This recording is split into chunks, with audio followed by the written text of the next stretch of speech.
Rumah Quran Indonesia menjadi pusat lembaga Al-Quran di Indonesia.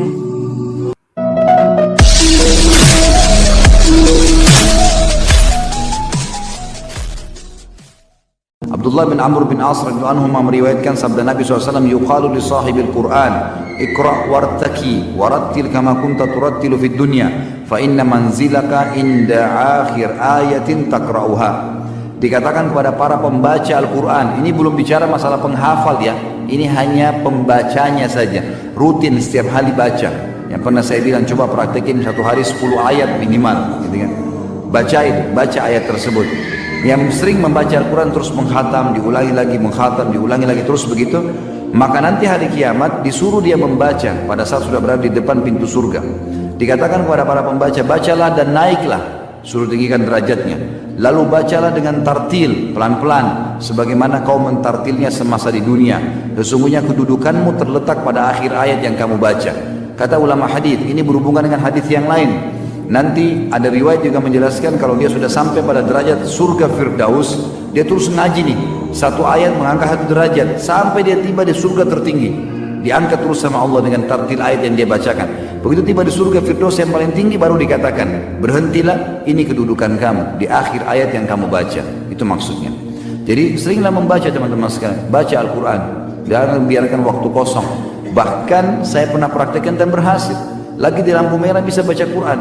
Naik motor, bisa naik motor. Saya berapa kali naik motor, selalu kalau pagi talim naik motor, bisa buka program HP, lagi di lampu merah buka, baca Al-Quran. Coba bayangkan kalau 5 lampu merah, satu lampu merah bisa baca 5 ayat. Berapa ayat untuk baca? 25 ayat. Kalau 7 lampu merah, kalau 10 lampu merah, setiap mampir tuh. Ya, itu maka bisa. Daripada kita duduk lihat helmnya orang warna apa, mobil warna apa, lihat bajunya, ada manfaatnya. Baca Quran akhi. Ya. Baca Quran, baca sesuatu yang bermanfaat. Dikatakan dalam riwayat yang lain, hadis riwayatkan oleh Al-Haythami dalam Majma' dan At-Tabarani juga dalam Al-Kabir dan Awsat, dan diriwayatkan hadis ini juga oleh Ahmad bin Hanbal, Yahya bin Ma'in, An-Nasai, semuanya mengatakan hadis ini hasan. Bahwasanya Fadl bin Ubaid dan Tamim ad-Dari radhiyallahu anhuma meriwayatkan dari Nabi SAW, barang siapa membaca 10 ayat dalam semalam Al-Quran, 10 ayat dalam semalam, maka dicatat untuknya 1 kintar. 1 kintar itu nilainya lebih baik daripada dunia dan seluruh isinya. Dikasih padanya 1 kintar. 1 kintar ini nanti di akhirat dia dapat. Kalau dikasih, dia lebih suka daripada dunia semuanya dan seluruh isinya dikasih, dengan manusianya, hewannya, segala macam hal. Pada hari kiamat, Rabbmu berfirman, bacalah dan naiklah pada tiap-tiap ayat. Jadi di sini makanya riwayat ini menguatkan riwayat tadi. Kalau sebenarnya bukan para penghafid, bukan hafid Quran ini punya derajat lain lagi, derajat yang sangat luar biasa. Yang suka baca Quran aja nih. Lalu dikatakan setelah dikasih 1 kintar hadiah untuk dia, lalu kemudian disuruh baca ayat-ayat yang biasa dia baca 10 ayat per hari itu.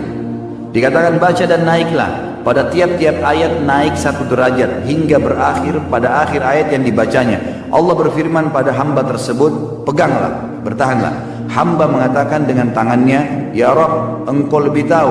Maka dia berfirman, pada keabadian inilah, pada kenikmatan inilah. Jadi maksudnya disuruh berhenti, sudah berhenti baca. Dia tidak tahu dia sudah sampai derajat yang mana nih. Lalu dia mengatakan, ya Rabb, terserah kamu. Kalau suruh berhenti ya berhenti, kalau suruh baca ya baca. Ayat yang biasa dibaca di dunia. Jadi kalau makin sering khatam berarti makin banyak yang kita baca kan, makin tinggi derajatnya. Sampai di derajat surga Firdaus dia tidak sadar. Lalu Allah mengatakan, disinilah keabadian, disinilah kenikmatan yang kau dapatkan. Maka masuk surga Firdaus hanya membaca 10 ayat per hari. Bayangin tadi kalau kayak kasus lampu merah, lagi antri mau bayar parkiran. Banyak kasus ini, banyak kasus. Antri mau wudu, orang lagi antri 5 orang nunggu.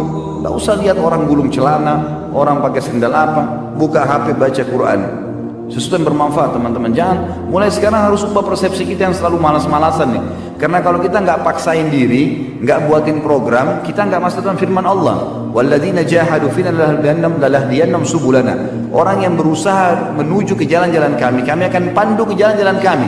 Kata ulama tafsir, yang dimaksud dengan kami akan pandu ke jalan-jalan kami, kalau seseorang sudah memaksakan dirinya untuk masuk ke dalam sebuah program ibadah, nanti Allah akan buat dalam program itu, dalam ibadah itu banyak program yang lain. Seperti kasus seringnya dia baca Quran misalnya, Mungkin kalau antum belum pernah coba baca Quran deh. Antara azan dari qamah coba baca Quran misalnya. Nanti kalau kita rutinkan, Allah akan mudahkan kita punya ide-ide baca Quran. Seperti tadi saya bilang, di lampu merah, lagi nunggu wudu, ada muncul ide di situ. 1000 program akan keluar nanti. Tiba-tiba kita berpikir bagian Al-Quran, tiba-tiba ini, tiba-tiba itu, banyak hal. Nanti mungkin kalau sudah sering dibaca terprogram lagi untuk menghafalnya dan seterusnya. Seringnya kita bersedekah akan membuat lahirnya program-program di sedekah itu. Mungkin orang lain tidak pernah terfikir, kita pun tidak terfikir, tapi akan muncul ide di situ. Sama dengan puasa, sama dengan zakat, sama dengan segala hal.